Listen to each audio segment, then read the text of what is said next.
Okay, call the meeting to order. I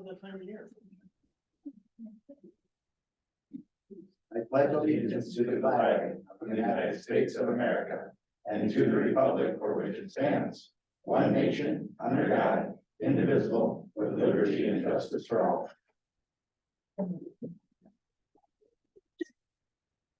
Would you mind roll call? Yep, Commissioner Dippel, Here. Commissioner Corbin, Here. Commissioner Wire, Here. Commissioner Shaw, Here. Mayor Lindsay. Here. You have before you the agenda for this evening. Motion to adopt the agenda as presented. Second. We have a motion and a second. We need to remove that, new business number 6. Which one? New business number 6. New business number 6. Okay, got it. Motion to adopt the agenda with the removal of number 6 under new business. Second. Okay, we have a motion and a second as amended. All those in favor, signify by saying aye. Aye. Those opposed, same sign. Motion carries. Seeing no appearances or acknowledgements, is there anything anyone would like to discuss or remove from the consent calendar? Motion to approve consent calendar. Second. We have a motion and a second. Those in favor, signify by saying aye. Aye. Those opposed, same sign. Motion carries.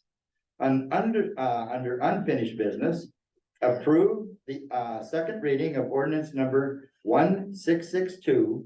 Amend appendix B zoning section 1702. Jameson, do you want to say a couple words? Sure, thank you, Mr. Mayor. This is the same ordinance that was at the past meeting. This is the second and final reading. There have been no changes since the first reading. It rezones the property, which is where the old Garfield School is, from a general business zone to an R20 residential zone. This zoning is better matching of the neighborhood and accommodates the planned redevelopment of the property. Staff recommend approval. Okay. Questions or comments? If not, do we have a motion?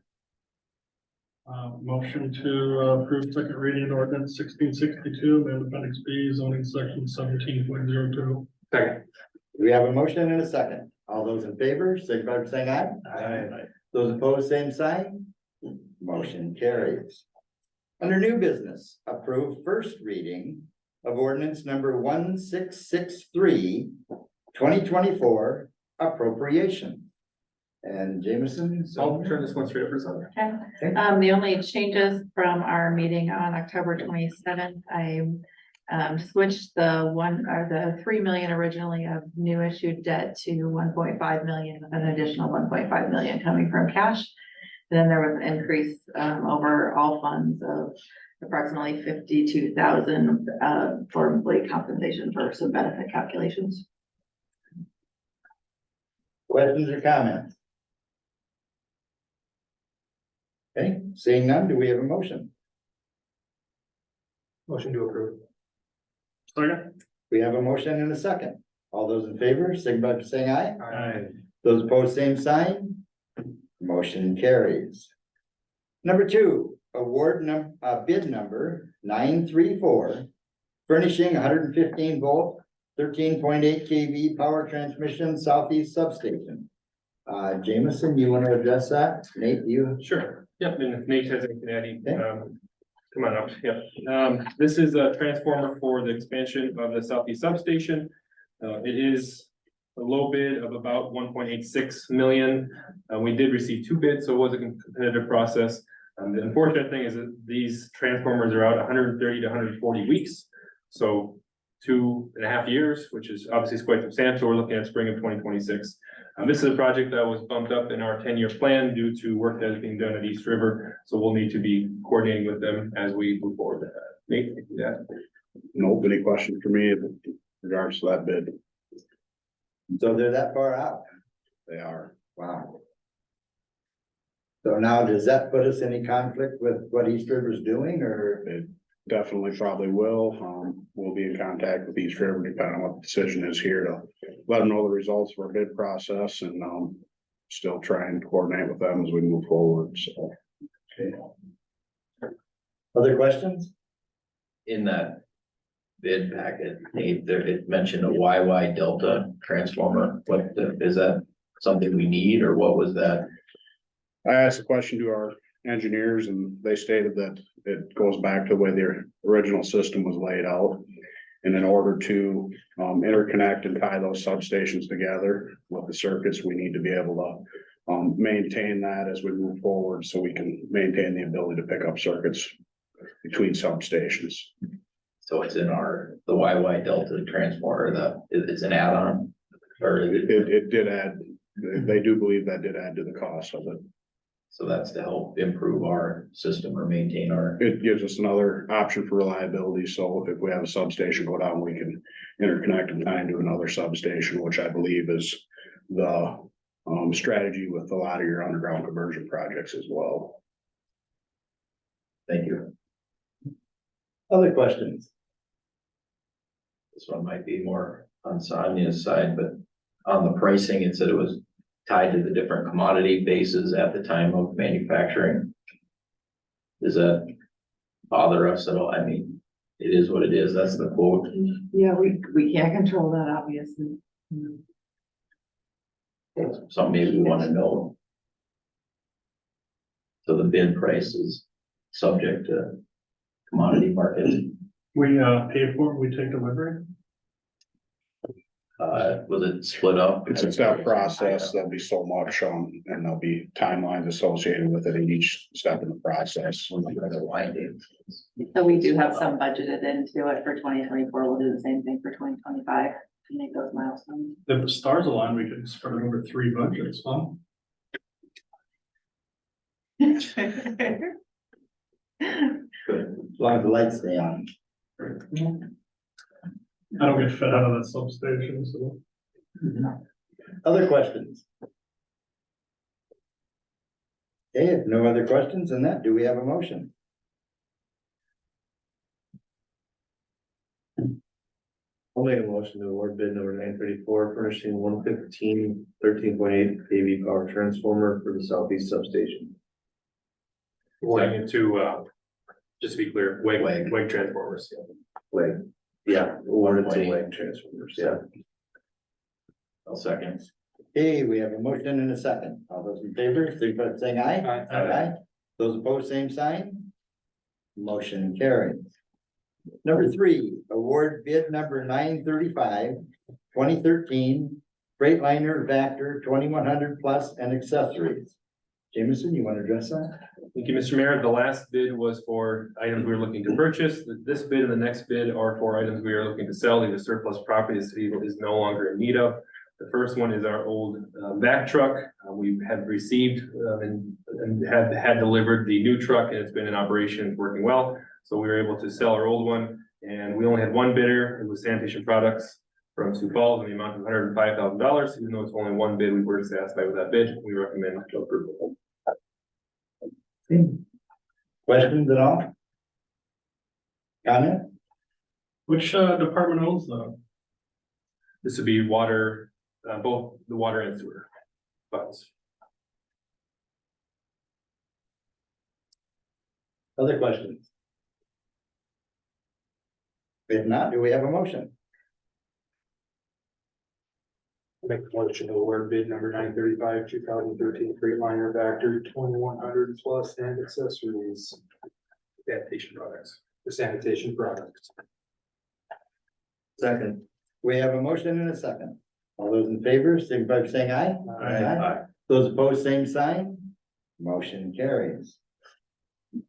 Number 4, award bid number 936 for scrap wire, metal and miscellaneous metal. Jameson, Nathan, one of you want to address that? Yep, this last bid is for scrap metal, and it's a smaller one. It's $2,100 was the loan bid for Metal Brokers, a local bidder from Edison here. Recommend award to Metal Brokers. Do we have a motion? Make a motion to award bid number 936 scrap wire metal and miscellaneous metal to Metal Brokers Madison. Second. We have a motion and a second. All those in favor, signify by saying aye. Aye. Those opposed, same sign. Motion carries. Number 5, approve the sidewalk committee recommendation for 2024 sidewalk improvement project. Again, Jameson, do you want to address And I'll that? have Ryan step up as Ryan? well. While he's walking up, the quick background on this is each year as we look to do our sidewalk improvement project for the next year, we have a sidewalk committee of local residents who look at the areas in town still needing sidewalks and they prioritize to determine what the next year's project is. So this project is primarily on Third and Fourth Street between Highland and Union Avenue. There's also a small chunk at the address for 122 North Lincoln Avenue. Ryan, do you want to relay some of the discussion from the sidewalk committee? Yeah, so our department takes a role in recommending areas to the sidewalk committee. And then they get together and we have a discussion and they take that action. So we met on October 19th to have discussions and we determined that those areas are areas of need. And so they're looking to move forward with those. So this agenda item is your opportunity to officially take up the sidewalk committee's recommendation. As you see fit, you can acknowledge and accept it, reject it, modify it, and refer it back to the sidewalk committee. If you accept the recommendation, it will serve as our department's that would direct my office to prepare the resolutions of necessity. And then we probably bring those back to you in December. Questions or comments? They do a pretty good job. They've got a hard job deciding, forcing people to put sidewalk in. The process seems to work pretty well. Yeah, and I'm gonna open it up to the public. Is there anyone here that wanted to discuss the proposal from the sidewalk committee?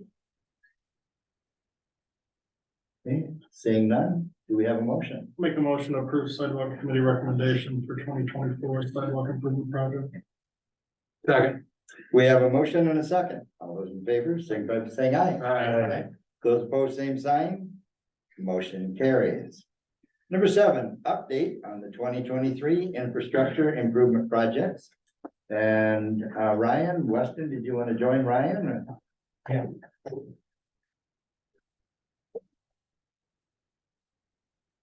I think I'll get started with the Northwest 9th Street Union Avenue job. I think that's the one everybody's most interested in.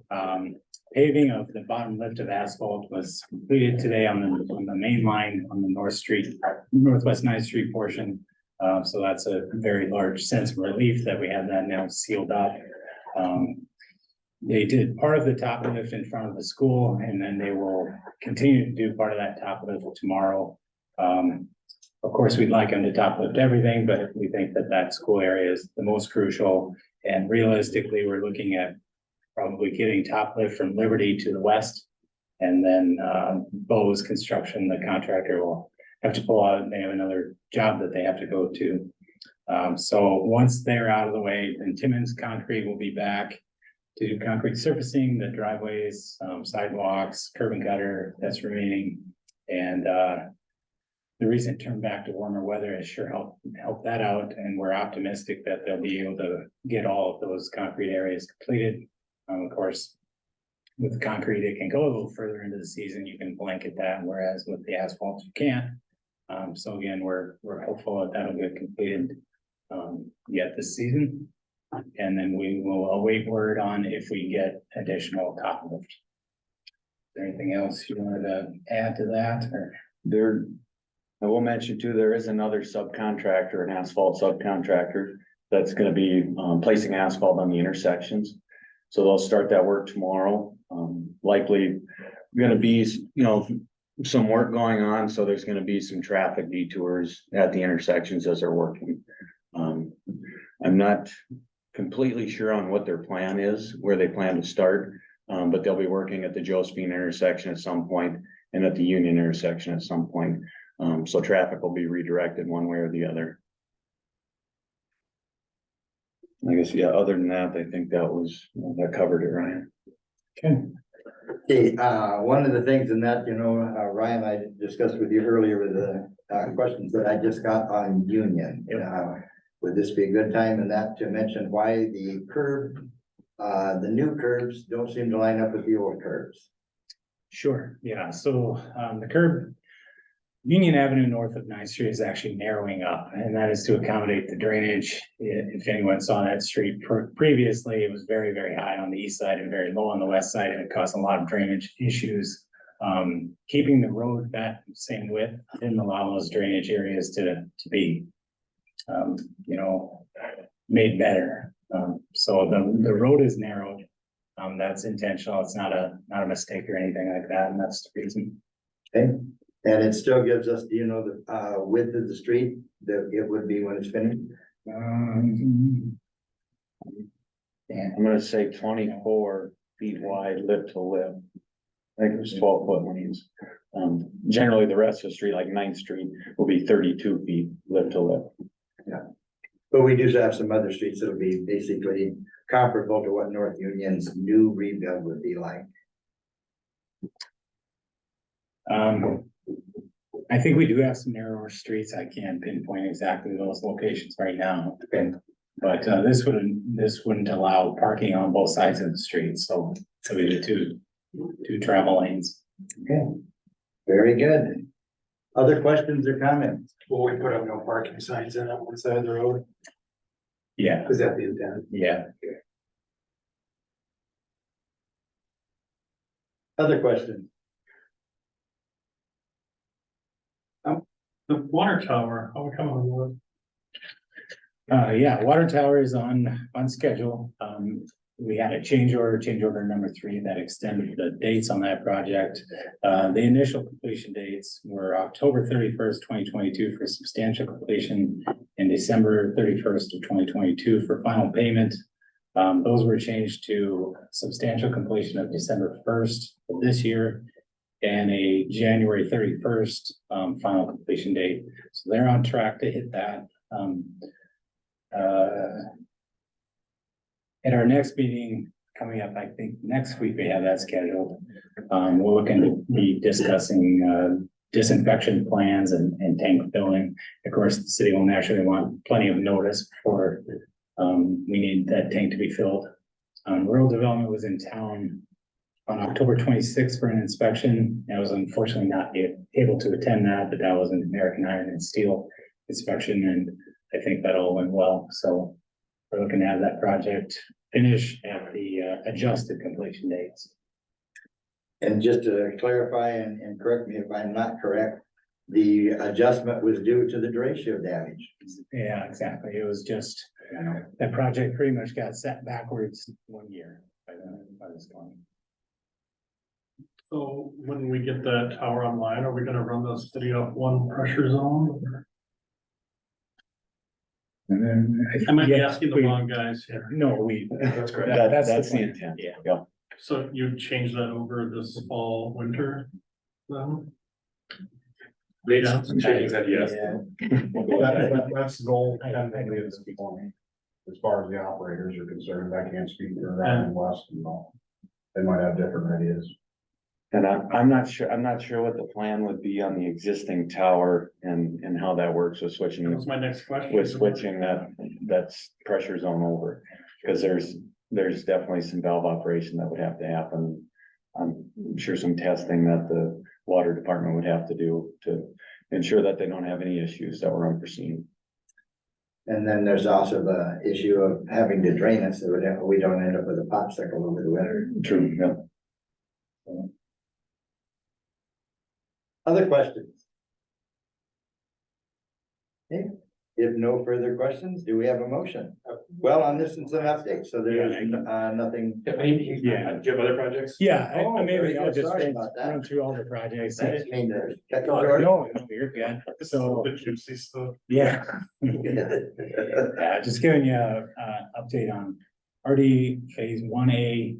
We're in year 4 of that project. So it's still not complete. We still have a punch list out there. Hopefully we'll complete that in 2023.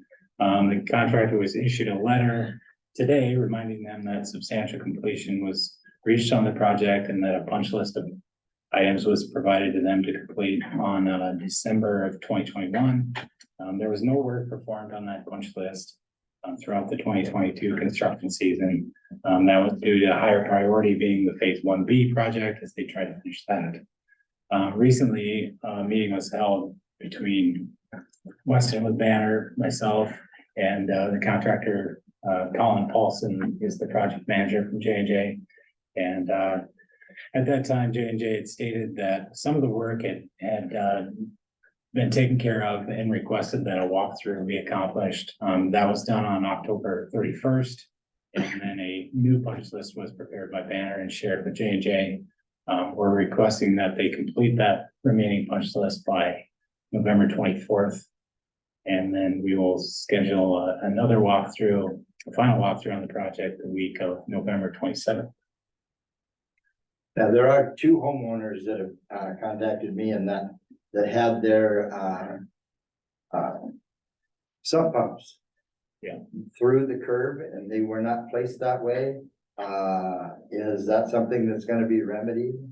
Yeah, so those two items are on that punch list. They are to be remedied by that November 24th date.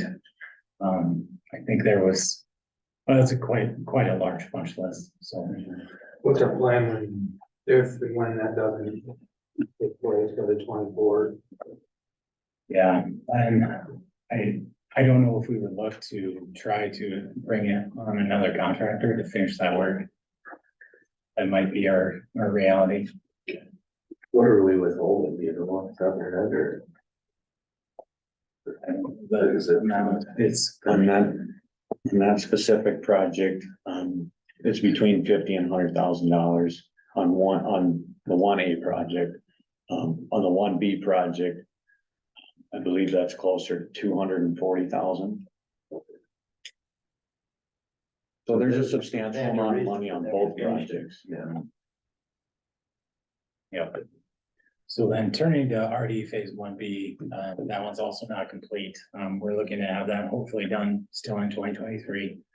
This project may likely follow that same path where we have to give them notice and give them a date they have to complete it by. RD phase 2, we're nearing completion on that, official completion. That would just leave warranty items. The contractor Homey Inc. and their subcontractor Century Concrete want to get together to, we have some discrepancies on final pay requests and such like that. So we're nearing the end of that. Discussed the water tower already. SRF Signet 3, that project went really well. Year 1 work is substantially complete. Year 2 work is scheduled, and we're pleased with the status of that project. That's the one on Northeast 6th Street, Northeast 8th, and then Roosevelt Avenue. The contractors mentioned they're looking to be pretty aggressive in their schedule next spring. So hoping they hold to that and that we get that completed in a timely manner. Airport project had a substantial completion inspection today. The participants of that were, KLJ had 2 personnel there. One is the project manager, the other is the project rep. Then Amy Parlett from ASCO and myself. There's some minor cleanup areas, some dormant seating yet to do. They anticipate that'll be done this week. But the servicing they did looks really good, and it's a huge improvement to the airport, to the hangar taxi lanes, airport drive, and the parking lot. So we're quite happy with how that project's turning out. Northeast 3rd Street, east of Airport Road. That project never got started. It's past completion date. I spoke with Bose last week about that briefly. They want to get together and discuss that soon, but suffice it to say, it will not be completed this fall. So now, just for clarification for the public, that's a half mile that we've been talking about on Northeast 3rd from Airport Road East, correct? Yeah, Airport Road East to about where the Airport Road. Correct, yeah. Airport fence Airport is. fence, yeah. Mhm, yeah. And then the last project is our 2023 sidewalk project. That's not completed. The contractor has passed their completion date. They actually didn't come to town and complete any of the work. There's not a lot left, but they do have all of the city-owned work to do on that sidewalk and ramp in front of the public works shop and building. City-owned lot at Northeast 3rd and North Summit, ADA ramps at Northwest 2nd and Farmers Avenue, and then at Northeast 4th Street and Lincoln Avenue. In addition to the city-owned property, they had on their list some sidewalk installs for 4 private property locations. And then they have a number of repairs to do. I'm not sure the number of those repairs, but they're all fairly minor and they're like a sidewalk panel or two here and there, so, but the contractor likely will not complete that this fall. They probably have to do it in the spring. I think that sums up our projects. Any questions? The job on 6 and Roosevelt, are they gonna dormancy that or are they? Gonna Yes. come in the spring and do it? Yeah, they'll dormancy that, yeah. Hasn't started yet. The construction, do you want to speak towards Egan since that was open house? Sure, yeah, we had an open house last week on Thursday, I believe, and a lot of good comments from folks. We had really good attendance, probably more than we anticipated. So the area that was set aside to have that open house wasn't adequate really to hold the conversations, but got a lot of good feedback, got a lot of conflicting ideas, which is a good thing. We can, when we arrive at the final design, I think it'll be one that everyone will be happy with, but a lot of input. So we're glad to get it. No, very good. No, I was extremely pleased with the number of people that came and the questions and the discussions and that, you know, the people had and then, KLJ had forms there that people could take home and fill out their concerns and their ideas and share both with KLJ and our engineering office. And so hopefully that people are doing that because it was really good turnout, good discussions and, help, I think KLJ understand where the people that live on and use Egan Avenue, you know, where their ideas are. Unfortunately, I wasn't there, but what's the expectations of starting construction on Egan? And we're still focused on trying to get some work done in 2024. That'll have to be a multi-year project, but yeah, we're still on track to try to bid that probably early spring. Probably March, March, April. So we'd like it a little sooner than that, but it's just, there's a lot of work you have to do in a tight time frame, so that's probably realistic. What's the funding on that project again? Right now it's locally funded. We are looking at applying for SRF funding to see if there'd be some more favorable loans available through that. I'll note that at this point, it's probably gonna be a 2-year construction project too, going from 2nd to 9th. And it's a road it's essentially 2 roads. And so it's a large project, large footprint. And so it's likely gonna be a 2-year construction period as well. We know which end you'll start on. No, it hasn't been determined if they'll do the east side first, west side first, or whether they'll split it north and south. That'll get flushed out by, you know, the design itself. Other questions? Creek wall. Yeah, we had to apply for another extension on those. The design work wasn't quite done and, I don't think we anticipated the Colmar process from FEMA taking as long as it did. It definitely put a delay in the design, but, I think we'd be looking to bid that next year and getting that construction done. So I filed the extensions a week or 2 ago and we haven't gotten the official word back yet. Now, Ryan, on that, I've had a question asked that what if we have a hard rain and water comes down through there and damages more? Does that still allow us to stay on track to repair it? Or with additional damage, would we have to start this process over with the Corps of Engineers? I think it depends on how much additional damage. I think there's a little bit of wiggle room where you can add some work, but if it's, you know, a substantial amount of wall that falls in or something, then you're not matching your damage, initial damage, what do they call it? Yeah, so inventory, they kind Yeah. of take an inventory of the damage that was, you know, on the walls. And then from that, that's how they scope the project, as they say, that scope is from this point to this point, and you can do whatever approved improvements you want within that scope, but if we are within that boundary, but when we start going outside of that, they identify that as out of scope work. You probably have 6, 7 years before you worry about that. No. Hope so. Mother Nature's gonna be nice to us. Yes. Other questions or comments? And again, on the things that have been considered here, is there anyone from the public that had any questions that hadn't been covered? In reference to anything? Well, anything that Ryan and Weston have discussed at this point, Yes. Yes. okay?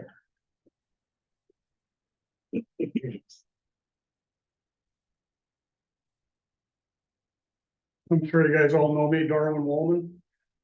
Thought you looked familiar. Yes. Just a couple of quick things on this. Woolman. Yeah, my wife. With the meeting we had Thursday, Yes, it was already mentioned that there really wasn't a lot of space there that night. And they have a lot of displays put up and it was so packed that I honestly wasn't even able to get to all of them to see them. So is the city gonna put those online somewhere where the residents can see those, that people that weren't there? well, I asked about that same question that Okay. you just asked. And one of the things in that they said was, these were the concepts. And so they were gonna take the public input and kind of redesign the ones and that, you know, and try to bring it. And then when they come up with the next one, then there would be either another public meeting or it would be brought before the commission for the public to come here and then see the new concept based on the input that they got from that Thursday meeting. So they felt that, you know, that they had too many different pictures up there and that they had a lot of ideas, you know, and they'd like to narrow those ideas down to more of the, from the input they got from the public. Okay, right, So those particular ones and that, I don't envision us putting them on the website, okay, just the but when final ones. but when they, well, and they will be the, I'm not gonna say they're the final ones, but they will be taking the input and that from that meeting that they had there, visiting with our engineering, you know, department and that, and then they will come up with one, not so many posters, but a better idea of, you know, the input from the public, the input from the engineering department, and then those would be not the final one, but right next to it. If it turns out that everybody's happy with those, then they could be the final. Okay, cause it was up.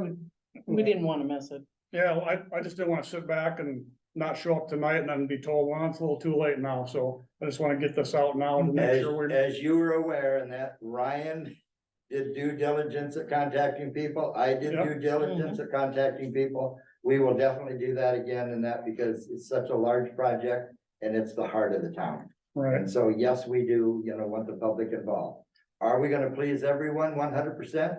I'm gonna tell you right off the bat, the answer is gonna be no. right, But are we gonna find something that's gonna be a compromise for, that everyone can live with, and that's what our hope is. right, so I mean, I already filled out my paper and mailed it the other day to the people that do KLJ. the designs, yes. Yep, very good.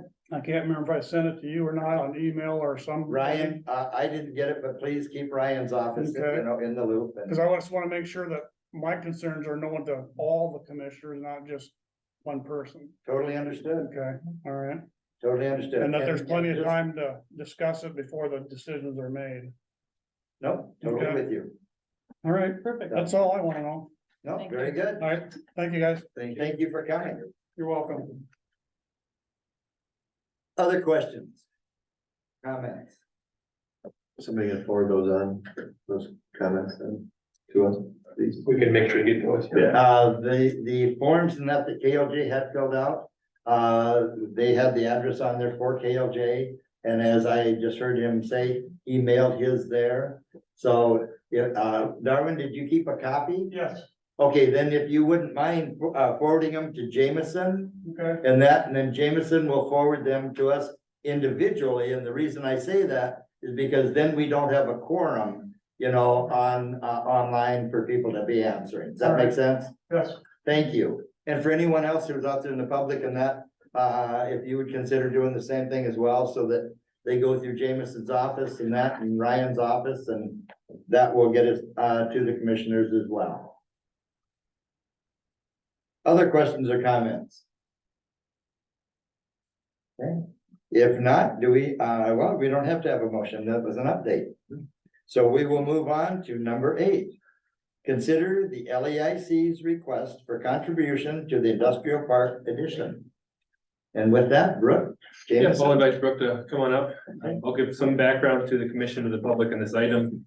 So earlier this summer, the LAIC had identified a potential grant opportunity to expand our industrial park in the south side of town. This is through the EDA, the Economic Development Administration.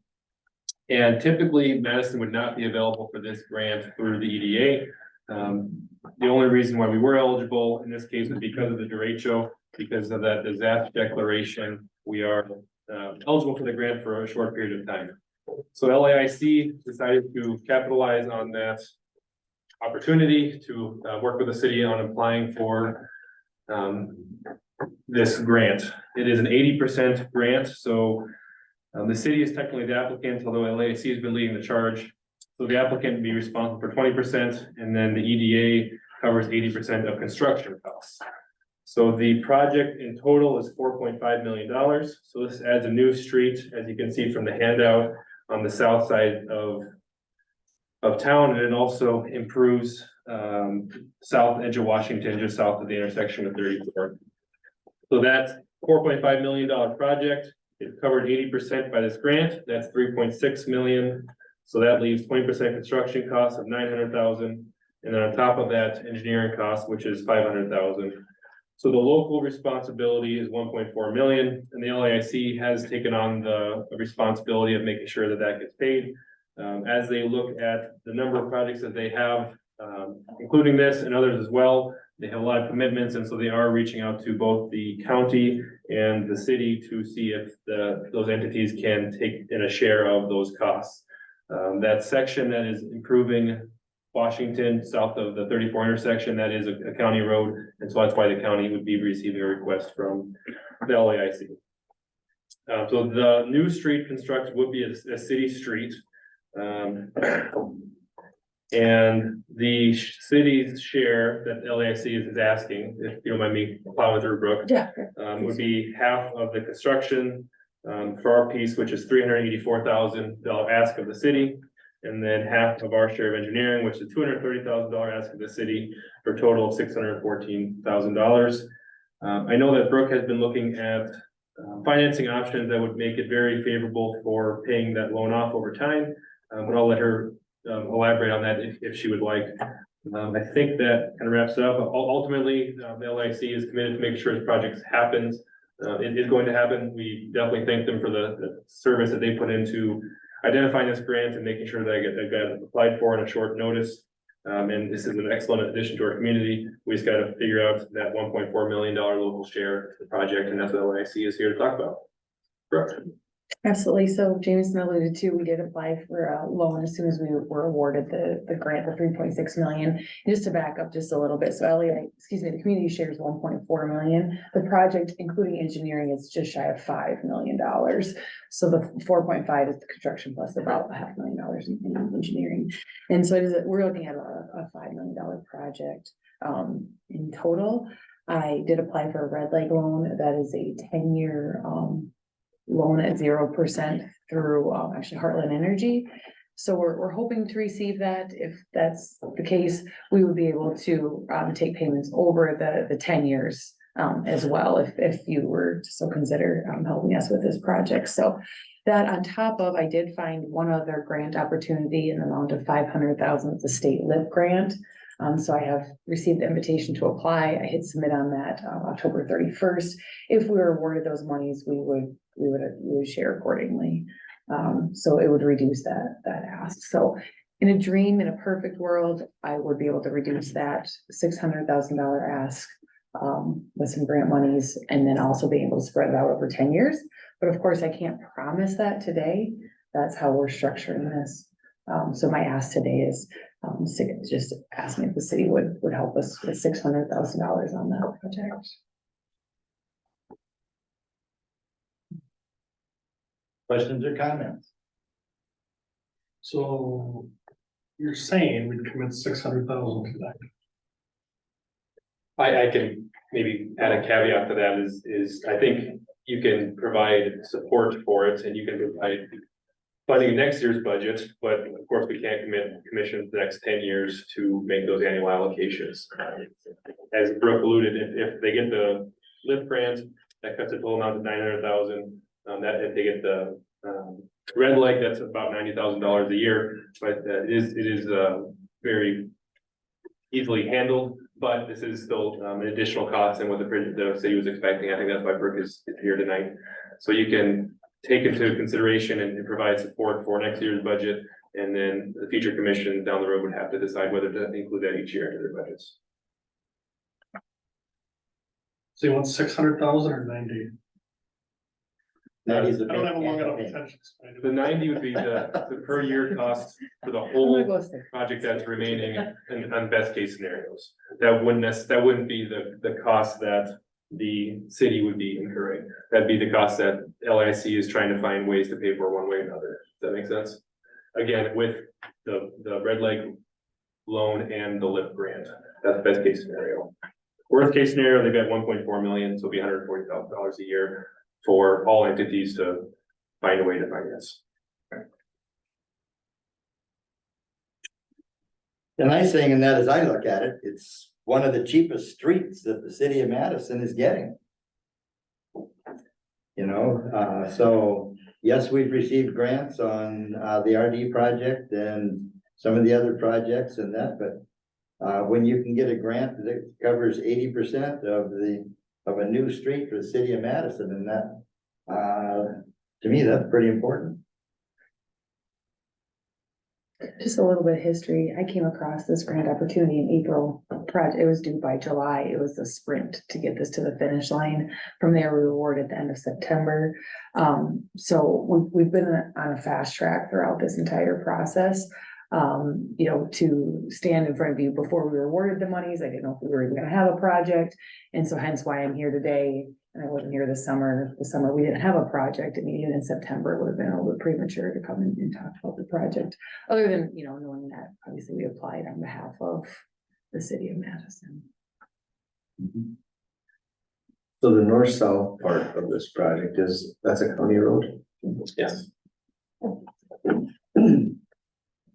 And just kind of going back a little bit in that, when in 2016, when we finished the Washington Avenue State project with the state, one of the things that we asked them to do at that point in time, because the county road coming north did not line up with the new highway, and that, you know, for Highway 34, they did widen it so that the person going north doesn't look straight into the person making a left turn that's coming south, but lined it up so that, you know, it goes straight with, if you're coming from the south, it does go straight north.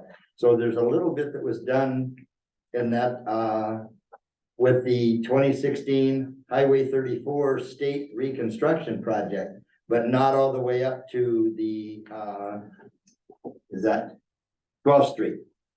You know, so there's about 150 feet or so, if my memory's right, south of that intersection, the state did, you know, widen a little bit for us, but then from there on up to 12th Street, and that it's still the way it was before.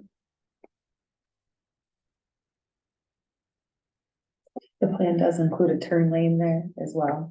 Mhm. So with the growth of the industrial park, it just makes a lot of sense Mhm. for the traffic flow to add that turn lane. We're excited to add that to just help with the integrity of the park in its entirety. That was kind of an addition that we threw on and just a little Hail Mary. And luckily it was approved and awarded. So when that's done, will the city take over maintenance on that? Are you, No, that hasn't been discussed at this point. Would the county let us? I can't speak for the county. No, of course not.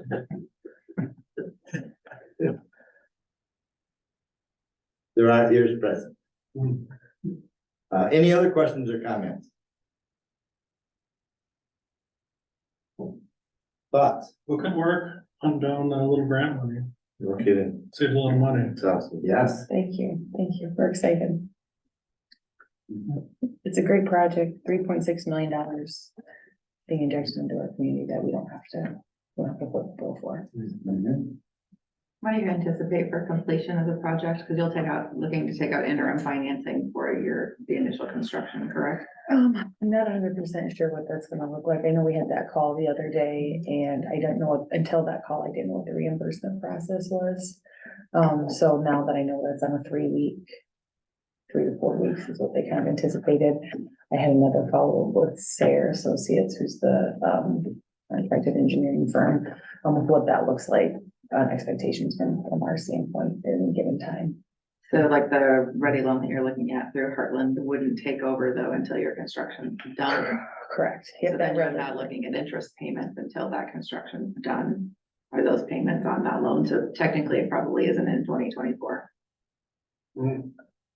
Sorry, say that again. So if you're looking for the city to pay whatever percentage of that loan over the next 10 years, that those payments aren't gonna start in 2024. Correct. They're not gonna start till Yes. construction's done, so you're not actually looking at making a change to the upcoming budget. Yep, you're so spot on. technically, this commission can't make that decision, if I understand correctly. Boy, this is awkward coming back next year.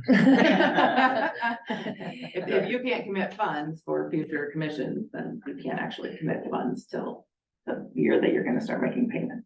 So I think, oh gosh, let me look I can find the date of completion, but it's supposed to be end of summer by next year, I believe. So end of 2024. Yeah, so we, So there may be some payments. right, so towards we the end looked of at, the as year soon as the depending on finance, yeah, as soon as the project's done, we look to finance it, so it could be, I hope it's 2024, I hope we have a completion. Construction completion in a road in place by summer of 2024. Kelly, are you familiar with how do the ready loans are, like monthly payment type loans, or are they I 6 believe months? it's red leg, but yeah. Red light. I believe Sorry. I'm not 100% confident, but I'm feeling like they're monthly payments. Yeah. Now, Brooke, I'm gonna just ask this and that. We're hearing everything that's being said.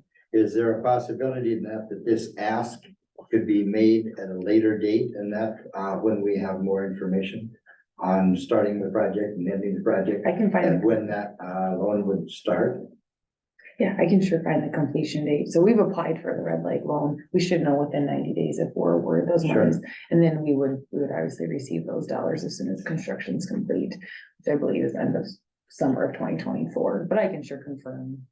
So we are doing the topographic and all of the dirt work right now. Sure. Sort of a hustle to get it in before the winter. Well, and the reason that I ask if we could have it, postpone it to another commission date is just for the questions and that have been raised right here. Yeah. Is that if there isn't something for 2024, then we really couldn't make a obligation decision now if it was gonna affect the 2025 budget. Does that make sense? Yeah, I think that's a good point that Sonia brings up. From writing the schedule in my head, I'm thinking that at most you would have probably 3 months of payments, so in 24. So there's a possibility that you would have some expenses, but they wouldn't be the 60,000 that we would expect for annual, it'd be roughly a quarter of that. So I think there might possibly still be a need for something in the budget, but we won't know until 1, whether they get the red leg or not, 2, whether they get the LIP grant or not, and then 3, based on the timing of all the projects. At the same time, when Brooke and I were speaking over the last couple of weeks, I felt it was still prudent to have this conversation earlier rather than later, so that you guys are aware of the project. One way or another, LIC is committed to getting this project complete. And if that means the city has 0% participation or 100% for their ask. Either way, this project is going to be moving forward and the plan is for construction in 2024. I think that's a great point, James. And when we brought this opportunity, there was no option. I mean, it's 80-20 monies. We're moving forward with the project, one way or the other. So it's, your participation really doesn't hinder whether we move forward, but it's just much appreciated. Gives us the ability to simply do more on our other projects. So then Jameson, my question would be then, since we've already had the first reading of the ordinance and that there wasn't anything in the appropriations at this point in time. Is it possible to have an anticipated appropriation and that before second reading so that it could be calculated in the budget? And that without having to go to the end of the year and doing Yeah, I think with a few questions out there and unknowns, and one of those is support from this body. It's still ultimately your decision whether to participate or not. But several other unknowns as well. I would say we could still move forward with the budget that has been approved on a first reading, and as planned, knowing that we can always have a supplemental appropriations ordinance next year, where we can see what the budget looks like, if in case you would choose to start making payments to contribute in September, October, November of next year. Is that fair? Yeah, more than fair. So then at this point in time, and that the ask is from the commission, is would we consider being a part of this in 2024? Am I correct in that question? I think having that direction is still helpful for us as we figure out these unknowns and move forward. So you want $60,000 for 2024? It's a question for her. And again, you wouldn't have to make a dollar value right now, because as Jameson said, if this does come to fruition and we do know where our dollars are, then that we can do, you know, an amendment to the budget and that. Yeah, no, we've got a lot of options here. So I guess the thing that I'm hearing right now is this something that the commission wants to favor? Before we go any further, I do want to wish you good luck in getting your street project completed on time. I feel like you can do it.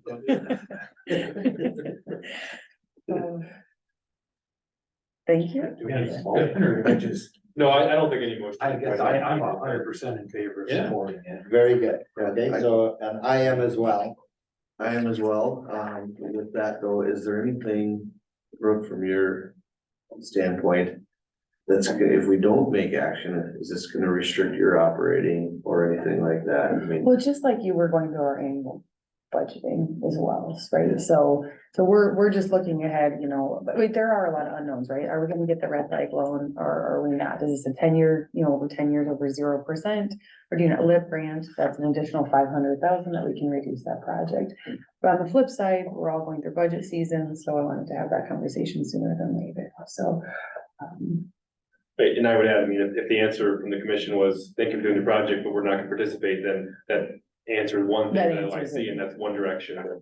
If they're open to it, then they can nail down some of those questions That's and right. come back a later date. yep, absolutely, And I think that's what I heard. absolutely. Good job. Thank you, guys. Thank you. Do we have any public comment?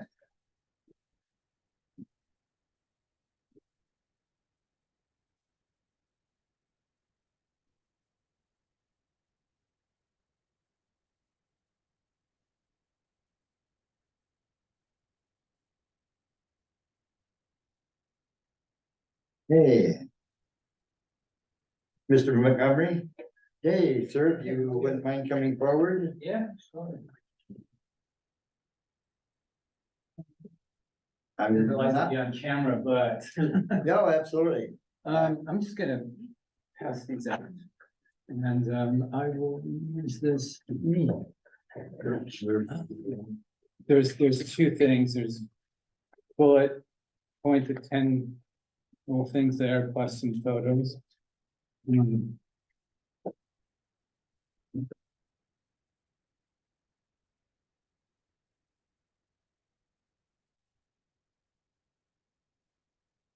I think what I have here is quite simple compared to what I've been listening to. There's some complex issues for sure.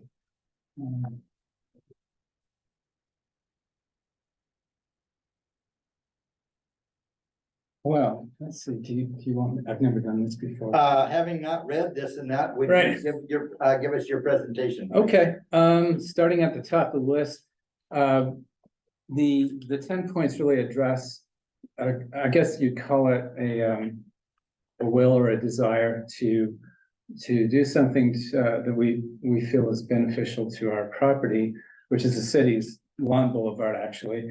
I'm a beekeeper, a local beekeeper. I've done it for many years. And over the past number of years, you've probably all heard about the issues that are facing pollinators of all stripes, whatever they might be. And and so what I'd like to do, or my wish for the city to support our endeavor to make that a little bit better. And also as an aesthetic choice for our corner.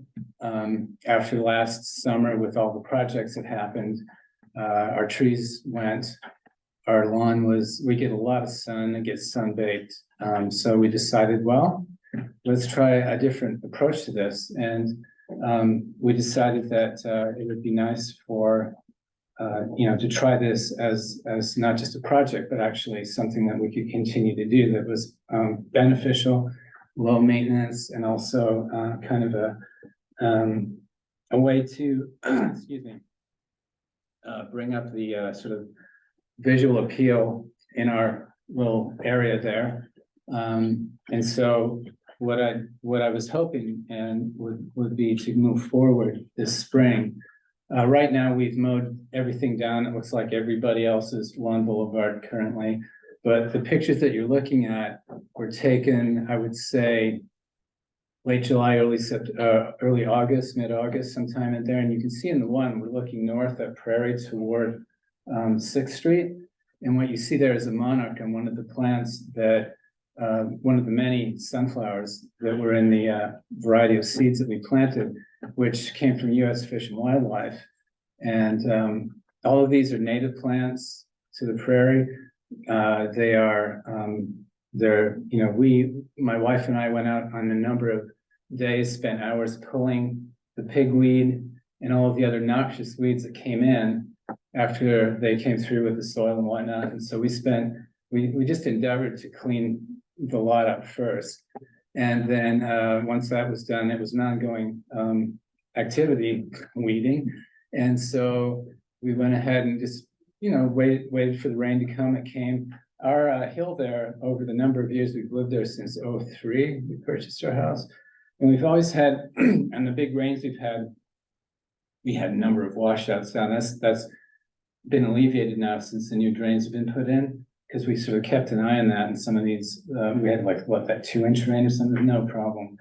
But there was one that before they took the erosion bags away, the water actually came over and it ran through the boulevard. So you could see through the middle where it kind of washed out.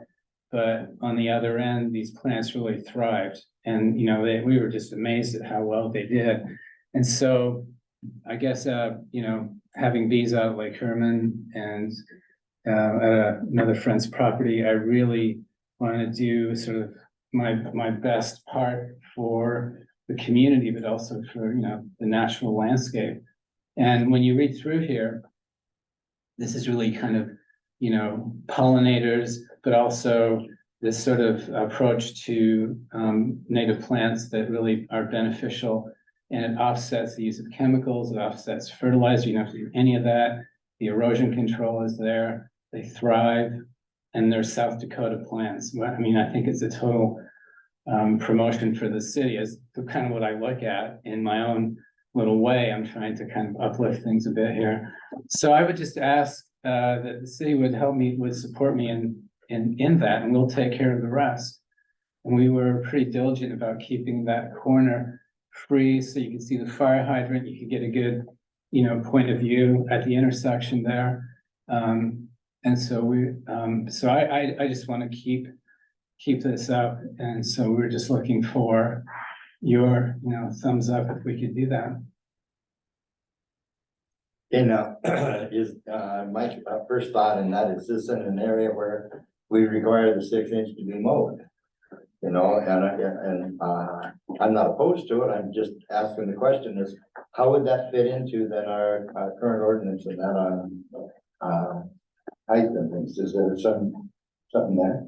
Yeah, and so Al stopped in my office last week and I encouraged him to come speak at public comment today, because ultimately I feel like it would need some adjustment or change to ordinance in order to kind of fit what he's looking for. And I thanked him for coming in, was October, not November, rather than, May, and asking for forgiveness and not permission. So we do have plenty of time, I think, to consider the topic and go in whichever direction you would choose to do. I'll note that the cities kind of have a varying number of policies as it relates to these types of requests for biodiversity and for lawn that look different than the typical mowed green grass, and that it ranged from no changes, if we're gonna have lawns in town, they're gonna have green grass, they're gonna be cut to 6 inches or less, to really opening it up to, for residents to do kind of whatever they like, and you can settle wherever you'd like on the spectrum, you can keep it the way it is, or you can make changes. Some cities have done no mow May, which you can keep your ordinances in the same or similar, but allow residents to not, to exceed that maximum vegetation height for the month of May. And then after that, they mow them down. That's been due to something to help with the pollinators. I don't know what staff at this point have a recommendation. That's why I encourage him to speak to you so that you can provide direction on what you would like to see. I would say considerations would be, how this can be uniformly regulated, implemented across the city. Some people are gonna be very responsible with it as Al is. Others are gonna use it to their advantage just to not mow their lawns. And then another consideration would just be a clear view site for traffic, especially for properties on corners. We want to make sure that vehicles are able to see around vegetation clearly. You got your seeds from the Fish and Wildlife? Yeah, I did actually, yeah, I think it was Corey out there, we met and he sort of handed off bags of seeds that they harvest. I guess they do it in the fall, but they go to their areas out in the county and collect them. So, and I used Google Lens actually to identify the plants because I wasn't sure what I was looking at, because they were like, wow, look at this, look at this, look at that. Oh yeah, that's that Maximilian sunflower. That's interesting. And there were also hummingbirds that came in too. So we had birds, we had bees, we had other insects, we had just a variety of things going on. And our house sort of sits up in a little side hill. It's built in the early 50s. It's called the Atomic Ranch. I guess that's the style. It's got the flat roofs or the low slope roofs. And so it looks great. I mean, it's very, I noticed I was out in Colorado for a bike race. I was out there and I went downtown. I noticed all of the lawn boulevards that were planted with, native plants, but also in the new developments, which surprised me. I was like, oh, they're paying almost $1 million for a house and they're putting in prairie plants on the lawn boulevard, which is pretty interesting. So the beekeeping thing too, at some point I would like to visit on that also for keeping bees in town. I know there was an ordinance passed some years ago against it, but again, I think it's worthwhile reconsidering that because it's another way to here in the state, we're I think #3 in the nation for honey production. And the Myers that live just down the street from me, we've become, we were friends over the years. And, we were always talking about that and thinking, wow, this is an amazing thing for the state. Nobody really knows about it. Not many people do. It's a huge economic driver here. So I think I'd cheer on the bees, it's great. Having it in town brings up, a question. I had a neighbor a mile away and that has bees. And I asked about putting one on mine and they discourage it within 3 miles. Because they said that the bees will then, pick and choose and not necessarily know which hive they're supposed to go to, so. Also, there's the state apiary inspector will tell you that a 2-mile radius, actually a bee will fly out 2 miles to gather nectar or get water. The other part of that is if your colony is infested with varroa mites, it can pass them on to another colony. So that's really a larger issue right now than anything is the spread of varroa mites, which in this, we've been dealing with it for 25, 30 years. But beyond that, in town, typically, we have a lot of diversity in town with plantings. And so I think they have a heyday, just, like around early July, those linden trees flower and that is some beautiful honey if you can get it. So the town really has a lot to offer. It's just that my bees are out at Lake Herman, which is a great spot. They love it there. And, I think John, the park manager, they've been so nice to me over the years, giving me everything I needed. We recycled the old picnic benches. So the bees sit on a platform like this, which is much better than sitting on the cold ground all winter. So it's been a real win-win out there for them. So. My question would be, is this something that you could refer to our, staff and get a recommendation?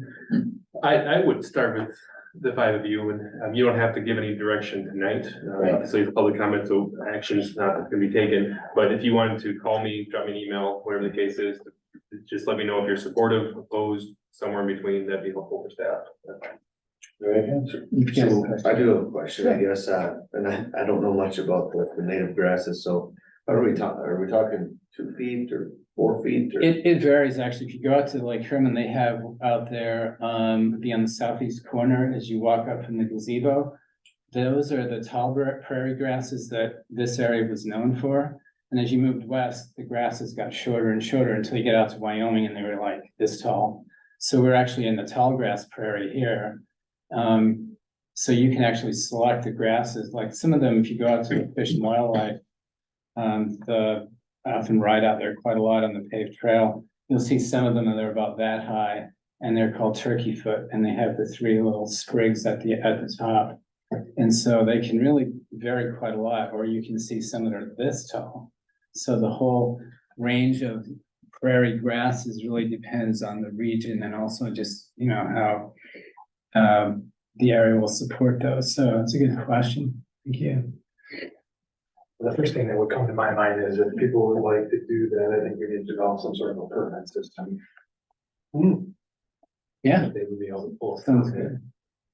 Or any, city, so that we anything in can the track boulevard. it. So that way if somebody thinks that they're going to grow native grasses and they have pigweed in their yard and they're not cutting them off, they can go in and cut them for them. And they have full- I'll come over and pull it from. Not read it. It is, but either way. Yeah. so do you consider this a garden plot or a lawn? Well, it's interesting because it's officially a lawn boulevard, but at the same time, I think it can be a crossover to I call it a pollinator plot because it tends to be a limited area that's really given over to that purpose. So, you know, that when you go out to the state park, they have designated areas there, pollinator plot over here, 2 acres or, you know, whatever it happens to be. So it's a definition that's, you know, I think it's pretty malleable actually. And it's interesting because at Loose Pioneer Days, I'm sitting around with an observation hive and people come out and ask me all these questions about honeybees, you know, and little kids, adults. And it's always amazing to me how once they hear about what goes on in there, they just get totally excited. Like, do you think I could do that? I go, it's a hobby that you can do your whole life. You know, there are beekeepers that are 98 years old and they're still doing it. You know? So it's an amazing thing. And again, it's South Dakota. You know, we're famous for it around. Just a side note, I take some of my honey up to the Twin Cities, to the Mall of America. There's a vendor up there called Worker Bee. He has honey from all over the world, but he didn't have any from Lake County, South Dakota. Got it. And he said, especially alfalfa honey, they can't find it in Minnesota anymore because they cut the alfalfa earlier, it doesn't bloom. It's got supposedly higher nutrition before it blooms. And so there was a niche that I just happened to fill. And so I was happy about that. And I'm working with, I'll let you go here in a sec, but I'm excited about this. I'm working with the biology prof over at DSU. One of his undergraduate researchers wanted to do a project with local honey. So I said, fine, I'll give you a sample. They now find that the honey I have, raw honey, is effective. It will kill E. coli. It will kill Staphylococcus virus or bacteria rather. And it's also effective against something called Pseudomonas aeruginosa, which is another bacteria that can harm people. But I have a personal story about that one, but I'm not going to talk about it right now. But I can tell you, she was blown away by how well it was doing this. Yeah, even better.